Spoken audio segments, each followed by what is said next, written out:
अस्सलाम वालेकुम। Urdu stories hub में आपको खुश आमदीद कहती हूँ। अगर आप मेरे चैनल पर न्यू हैं तो इसे सब्सक्राइब कर लें और बेल आइकन के बटन पर दबा दें ताकि आने वाली हर वीडियो का नोटिफिकेशन आपको मिलता रहे। वीडियो पसंद आने पर इसे लाइक और शेयर ज़रूर करें। जज़ाकल्लाह। बड़ी मन्नत और मुरादों के बाद अल्लाह ताला ने हमारे घर बेटा दिया था। शादी के 7 साल बाद तक मैं अल्लाह की तरफ से औलाद को तरसती रही। किस दर पर ना भटकी, हकीम, डॉक्टर, पीर फकीर, किसी को भी ना छोड़ा। हर तरफ से मायूसी होकर आखिर याद अल्लाह को अपना शुआर बनाया।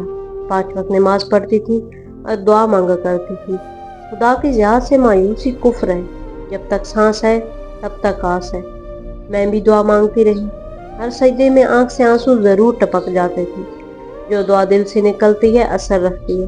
और वो कहते हैं कि अल्लाह के घर देर है अंधेर नहीं तो सही कहते हैं। ये भी मेरे मौला ने सच कर दिखाया। यूं कि शादी के 8वें साल अचानक एक रोज चक्कर आया और ऐसी तबीयत मतलाई कि मैं बावर्ची खाने के दरवाजे के बीच गिरकर बेहोश हो गई।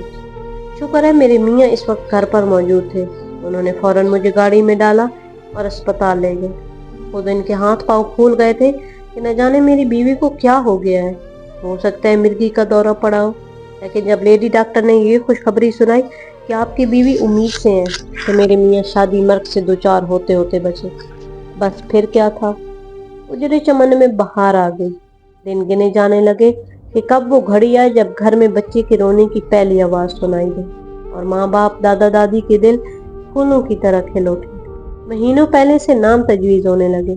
मेरे मियाँ माँ बाप की इकलौती औलाद थे। इस घराने का नाम लेवा अब आने वाला था। हम तो ये भी ना सोचते थे कि लड़का हो, लड़की भी हो तो सर आंखों पर। जो औलाद लड़का हो या लड़की अल्लाह की नेमत होती है। कोई तो हो जो माँ के दिल की ठंडक और बाप की आंख का नूर बने। जब काशिफ पैदा हुआ तो यूं समझो हमारे घर में चांद उतर आया। गलगोथना, गोरा गुलाबी मुखड़ा ऐसा प्यारा लगता कि यहाँ इस मिठास और ममता की लज्जत को अल्फाज में बयान करने से कासिर है। जैसे चांद में गहन होता है या फूल को मट्टी लग जाती है, ऐसे ही मेरे चांद को भी किसी रोग ने जकड़ लिया। जब इसकी उम्र 2 साल होने को आई तो इसको वक्तन फवक्तन दौरे पड़ने लगते। किसी ने कहा असेब है, कोई कहता जिन का साया है, किसी ने मिर्गी बताई। बस जितनी मुंह इतनी बातें। हम तो इलाज करवा करवा कर थक गए। किसी दवा ने असर न किया। झाड़ फूंक वाले सब भी आजमा लिए, मगर बच्चे को ठीक ना होना था और ना वो ठीक हुआ। अब तो मैं खुदा से फरियाद करती कि या अल्लाह तूने दुआ सुनी भी तो कैसी अधूरी सुनी। बेटा दिया भी तो रोगी। जब काशिफ को दौरा पड़ता अचानक उसका सारा बदन अकड़ जाता और आंखें चढ़ जाती। मासूम मुखड़े पर ऐसा कर्ब होता कि देखा ना जाता। मेरा और उसकी दादी का तो कलेजा मुंह को आने लगता।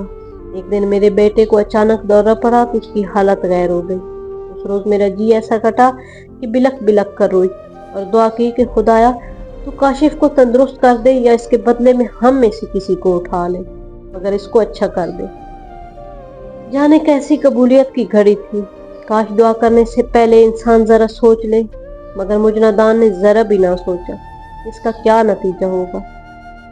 अभी काशिफ को झूले में लिटाकर आंसू पूंछकर उठी ही थी कि दरवाजे पर दस्तक हुई। दरवाजा खोलने से कबल मैंने पूछा कौन है। सदा आई गदागरनी हूँ बीबी जी। मुझ मलंगनी के कशकोल में थोड़ा सा आटा डाल दी, अल्लाह तुम्हारी परेशानी दूर कर देगा। मैं इस वक्त बड़ी दुखियारी हो रही थी।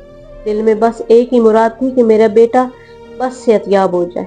मैंने दरवाजा खोला और इस फकीरने के कटोरे को आटे से भर दिया। उसने मेरा उतरा हुआ चेहरा देखा तो बोली क्या तुमको कोई परेशानी है? मुझे बताओ, तेरी बामुरादी के लिए खास दुआ करूंगी। मैंने उसे बताया कि मेरा बेटा बीमार है, दुआ करो कि वो ठीक हो जाए। क्या इलाज कराया है? हाँ, कई डॉक्टरों को दिखाया है, मगर कोई दवा असर नहीं करती। जरा एक झलक तो मुझे अपने बच्चे को दिखाओगी? सामने झूले में काशिफ लेटा था। उसने मेरे बच्चे के चेहरे को गौर से देखा, फिर कहने लगी ये एक ऐसी बीमारी होती है जो 1000 में से किसी एक बच्चे को होती है। उसका कान छिदवा कर बाला डलवा दे और मेरे पास एक दवा है, टिंके पर रखकर दिन में एक बार अपने दूध में हल करके पिला दिया कर। 7 दिन में तुम्हारा बच्चा ठीक हो जाएगा। मगर याद रखना दवा बस इतनी थोड़ी लेनी है जो मिकदार मैंने बताई है। اس سے زیادہ ہرگز مت لینا۔ میں 7ویں روز آؤں گی، تمہارا بچہ بھلا چنگا ہو جائے گا۔ میں ٹوٹے دل کی ممتا ماری اس ملنگنی کے آسرا دینے سے خوش ہو گئی اور اس سے دوا کی پڑیاں لے لی جس میں کوئی سفوف تھا اور اسے کچھ رقم بھی دی۔ کہا کہ اگر بچہ تندرست ہو گیا تو انعام بھی دوں گی۔ میں سمجھی کہ میرے گھر اس وقت فقیرنی نہیں، کوئی رحمت کا فرشتہ آ گیا ہے۔ بس پھر کیا تھا، جاتی ہوئی گداگرنی کو کھانا بھی دے دیا کہ گھر جا کر کھا لینا۔ کاشف کو جب دورہ پڑتا وہ نڈھال ہو جاتا تھا۔ دورے کے بعد وہ غنودگی میں چلا جاتا اور کئی گھنٹے تک سویا رہتا۔ دورے سے اس قدر لاغر ہو جاتا جیسے کسی نے اس کے بدن کی ساری قوت چھین لی ہو۔ میں نے ملنگنی کی دوئی پڑیاں دراز میں رکھ دی کہ جب بچہ جاگ جائے گا تو دوا دے دوں گی، مگر کاشف کے اٹھنے سے پہلے ہی میرے میاں آ گئے اور پیار کرنے کو بیٹے کے جھولے کی طرف بڑھے۔ میں نے منع کر دیا کہ اسے ابھی نہ جگائیں، دورہ پڑنے سے نڈھال ہو گیا ہے، نیند پوری کرنے دی۔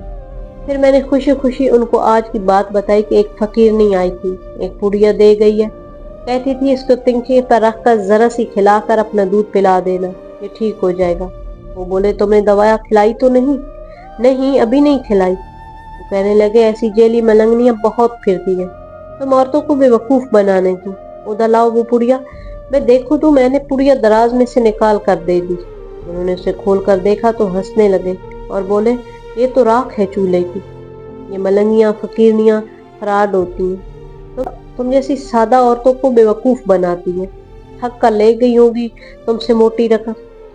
میں نے کہا ہاں ریت تو گئی ہے لیکن تھوڑے سے روپے دیے۔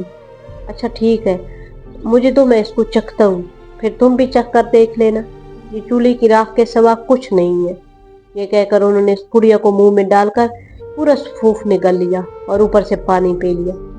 میں نے پڑیا کو ہتھیلی میں رکھ کر جھاڑا اور جو تھوڑا سا سفوف اس پر لگا تھا چٹکی پر زبان پر رکھ کر چکھا تو واقعی راکھ جیسا ہی ذائقہ تھا۔ اکرم سفوف نگل کر لیٹ گئے، کہنے لگے کہ تھک گیا ہوں، ذرا آرام کر لوں تو کھانا کھاؤں گا۔ چند منٹ لیٹے رہے پھر غنودگی میں چلے گئے۔ میں سمجھی دفتر سے تھک کر آئے ہیں، نیند آ گئی ہوگی۔ کاشف اٹھ گیا تھا، میں نے اس کو دودھ پلا کر ساس کو تھما دیا اور کھانا گرم کرنے لگی۔ کھانا لگایا اور میاں جی کے پاس گئی، انہیں آواز دی کہ اکرم اٹھ جائیں، کھانا کھا لیں، 2 گھنٹے سے سو رہے ہیں، اب تو مغرب ہونے لگی ہے، مگر وہ نہ اٹھے تو مجھے عجیب سا لگا۔ میں نے ان کو ہلایا جلایا تو جسم بے چین اور روح پرواز کر گئی تھی۔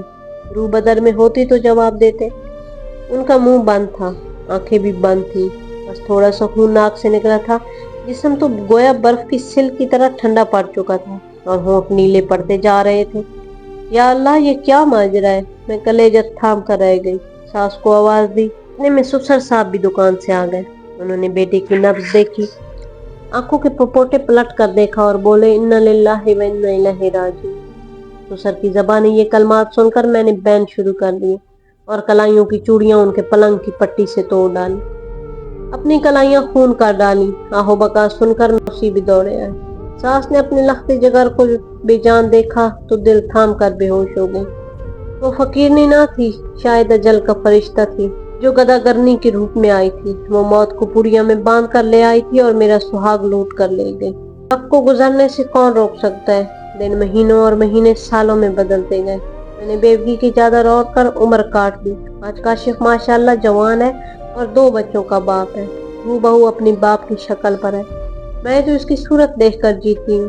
اتنے طویل برس بیت گئے مگر میں آج بھی یہ واقعہ بھولی نہیں، کبھی نہیں بھول سکتی کہ میں نے کیوں ایسی دعا مانگی تھی کہ اے خدا ہم میں سے کسی کو بھی بے شک اٹھا لے مگر کاشف کو ٹھیک کر۔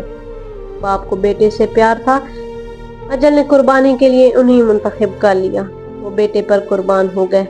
کہتے ہیں کہ موت کا کوئی بدلہ نہیں بن سکتا، مگر وہ تو بیٹے کی زندگی کا بدلہ بن کر چلے گئے۔ حیرت کی بات یہ ہے کہ جس دن میرے میاں فوت ہوئی ہے اس دن کے بعد سے پھر کاشف کو دورہ نہیں پڑا۔